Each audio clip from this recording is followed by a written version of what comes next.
Vitthalwadi police station अंतर्गत सदरची घटना काल घडली होती। यातील जो आरोपित आहे तो विठ्ठलवाडी पोलीस स्टेशन हद्दीत असताना संबंधित जे फिर्यादी आहे त्यांच्याशी काही कारणाने त्यांची बहस झाली आणि त्यामध्ये संबंधित जो आरोपी आहे त्यांनी संबंधित क्रिया केलेली आहे।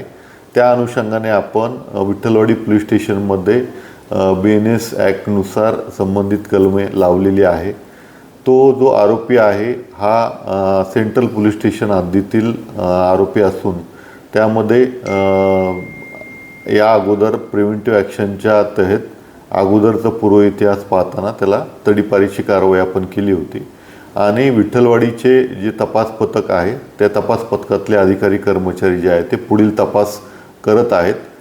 संबंधित आरोपीला पकडण्यासाठी आम्ही 2 तपास पथकं कार्यरत केलेली आहेत।